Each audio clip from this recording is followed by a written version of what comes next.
people may be happy about that. About not being able to Record hear it again. Yeah, go ahead, Josh, over there. That would be good. Josh is recording in the other room. Josh, Nicely done by Josh. That Good was recovery. Yeah. very good. Okay, so what's going on? And he did that from looking the windows in. Yeah, well, I actually heard it back the hall, went running up the hall. What a guy.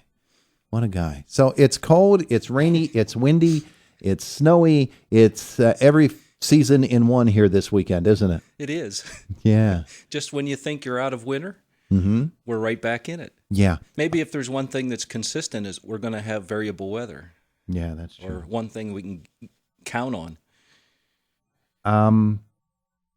Okay, I'll continue. You lost working your on that train of tomorrow. thought there. Yeah, well, my train of thought had to do with lawns because people are starting to mow now. Yes. You're seeing it all over the place, and some people want to wait until it gets to where the entire yard needs mowed. But there are lawns where there are patches that go that for whatever reason they go higher, and some go lower. And some of that is due to the different grass species. Yeah. That might be because usually we plant mixes of grass, meaning we have multiple species.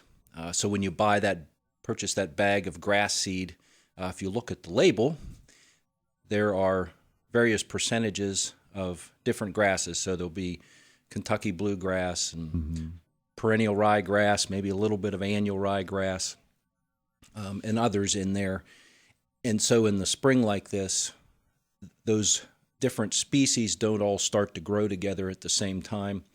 Some have different characteristics in how they grow. So a Kentucky bluegrass is pretty vigorous, and it also has rhizomes, which are the root system it has, which allow it to branch and put up new plants along that root system. So it spreads out and is more aggressive and can take over some of those other species that might be in the mix. So depending on those percentages, and then there's other grasses that are more bunch-type grasses. So they kind of grow in a clump.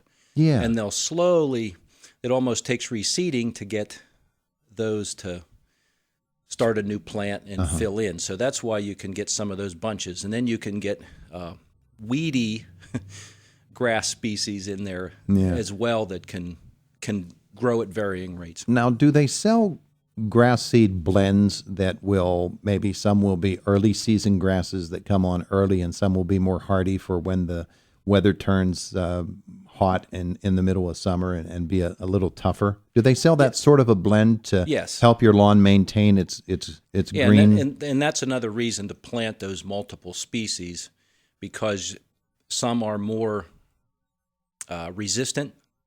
Let's say we'll use the word resistant here to the hot weather conditions or cool weather conditions. They're all cool season grasses, with the exception if you have zoysia grass, that's a warm season grass. But that's one you want to have 100% stand of zoysia grass. Otherwise, right now you have these brown patches, and then you might have green patches. Because the zoysia grass is warm season. The soil needs to be warmed up more. The air temperature needs to be more. I've heard a lot about zoysia grass, and it is one that spreads rapidly, doesn't it? Yes. You plant it here, and in another year, it's going to be all over. It's going to have overtaken your entire lawn. It's a very aggressive grass, and I've heard maybe you shouldn't be planting it around Pennsylvania. Is that true? It's okay. We have it. It's just a little, I guess, one of the bigger. It's hardy enough. It's plenty hardy to grow here. It's hard to keep it in 100% stand so that it's even and consistent. Usually what happens is because there's so many other grass species around, then those all go to seed. So, not too far ahead here in the spring, you'll see the grass plants, a lot of those grass plants in the yard, they'll put up seed heads and you'll have seed on there. So that's another way they can reseed themselves, fill in gaps, but those seeds can get moved and blown around too. So they can move and get in that zoysia grass yard. Zoysia does. How does it spread so rapidly? It'll spread. Well, it'll spread by the root system of that plant. Okay. Yeah, so it'll keep spreading that way. All right. But if you really want to shorten up your mowing season, because it's a warm season grass, it's only going to do the best in our warmest season during summer. So in the spring, it's the last to green up, and then in the fall, it's the first to brown out. So you can shorten up I wouldn't your want to do that. time to care for that. My favorite activity in the entire universe is mowing grass. Well, then you don't want that at all. No, I don't want that. Not at all. But it is interesting. It's a little science experiment when you get out on the lawn, isn't it? Yeah. So you can have that variability. And then those different species all have their set of advantages and disadvantages. And within Kentucky bluegrass, as an example, there's multiple varieties or cultivars. So they've found these over time that have better characteristics. So they might be a darker green, or they might have more resistance to certain insects or diseases. And so on that seed label, if it is a named variety, that name will be listed there under Kentucky bluegrass. Okay. So there's kind of a generic Kentucky bluegrass, and then those improved cultivars, they will have numbers or names, and then those would also be listed under that subcategory of Kentucky bluegrass. And the other species have that as well.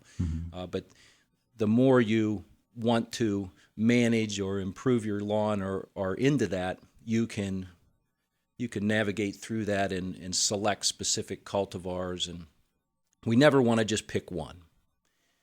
Because the chance of problems happening, if you had 100% Kentucky bluegrass yard of a single named variety,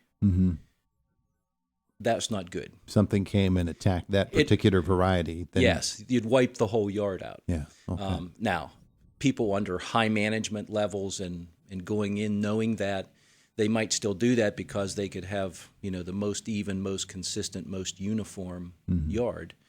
But then there's risk when you play that game. So that's why most of us just plant a diverse set of species, and if one gets attacked, then we've got several others there to take over. We're about out of time. If you want to make a call to Bob, 479-1160. You still have time to get in for a question, 479-1160 or 349-WCCS. Let's get out into the flower bed. People are starting to prepare those as well. Memorial Day weekend is usually the big one around these parts because we figure maybe finally we're out of the cold snaps and the frost.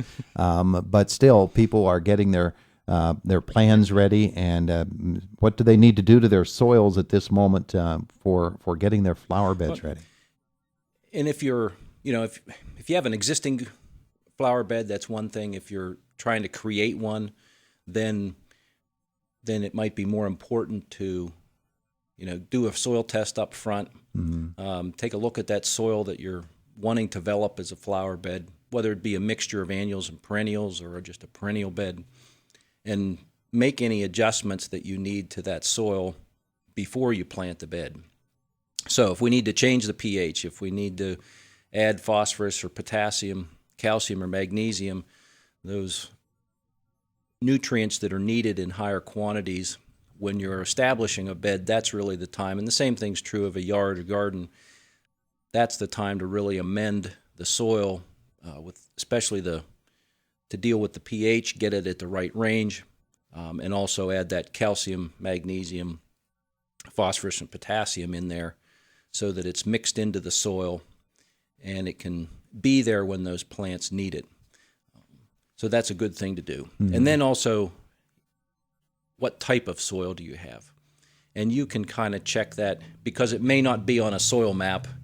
If we're looking at a field, we can go to the USDA soil, NRCS soil maps, and we can see what the soil types are. But in our backyard garden, that can be a little difficult because it may not be that original soil that was there. Yeah. It may be things have been added over the years. Yep.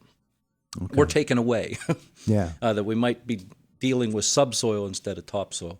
So just doing a little digging at different spots. How deep do you go before you hit stone or clay? And what are the colors? How much organic matter's in there?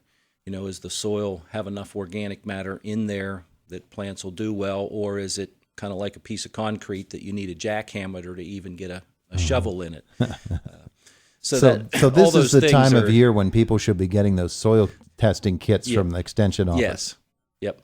Okay. Good time because they'll they turn those around within a week, 2 weeks at the max, and you can even, they'll send you the report in the mail, but you can also have it emailed to you as well. So and that's very low cost. Yes, $9 for the kit. And that'll tell you what your soil's nutrients are, what type of the soil it is that you have there, and then you can. I assume your office will help people if they say, okay, here's what my soil test said. What do I need to add to it in order to make it good for flowers or for tomatoes or something like that? Yes. Or I'll get people coming in or calling in and what does this mean or what does that or mean? the stubborn blueberry bushes that need the acid. That's right. Need acid soil. Yeah, okay. So don't plant blueberries unless you've checked that out. Okay, well, those are some things that folks need to know about. Anything else coming up? Those are all, mulching. It's a good time of year to mulch. A lot of plants, maybe some of them are peaking up. Of course, some of the bulbs are already up and flowering, but it's a lot easier to do mulching and get that done before the majority of the plants come up. It's just a lot easier to do. Sure. Get that done and out of the way. And then that also helps suppress any of those early weeds that may be germinating. Of course, all those winter annual weeds are already there. They germinated back in December or January. And I noticed the grass down in the barn driveway that you take care of all summer long, and you finish the fall, and you think, well, we made it through that season okay, didn't have any grass problem at all. That's the first thing that comes up in the spring. My goodness, it came up fast. Whew. Well, we've had a little warmer weather, and now we're stepping back a step, but by Tuesday, we're going to be back in the 70s, back in a warm spell again. Maybe up toward the 80-degree mark. If you have blueberry plants, it might be good to check some buds on those. Okay. Just for winter injury, we have had some reports around the state where there has been damage to the blueberry flower buds, so you can pinch those buds off. I mean, you can either take a stem and stick it in water, or you can take individual buds and slice through the bud with a razor blade. Make sure you don't cut yourself when you do that, because those buds aren't very big. But and you can check if it's dark and brown in there, then you know there's damage. It should be very light colored and green and consistent in there. But that can be a way to help determine how things are going to pop out here soon. Yeah, I cut myself shaving my blueberry buds. Yeah. He's Bob Pollock from the Extension Service. Thank you so much, sir. You're welcome. Thank you. Indiana in the Morning, presented, as always, by First Commonwealth Bank here on AM 1160 WCCS 101.1 FM. Good morning to you. Fox News is up next at the top of the hour. We will follow that with news from our 1160 WCCS newsroom with Josh Whittison. And Jack Benedict will be stopping by to take a look at sports for us on this Friday morning. No matter what your beliefs, once a family member or friend passes away, there's always that sadness in your heart. That's why so many families turn to Oakland Cemetery and Mausoleum. They offer a wide variety of services because every service is a story of someone's life, and it gives the grieving a chance to remember, honor, and reflect on that life. Oakland Cemetery and Mausoleum, serving Indiana since 1863.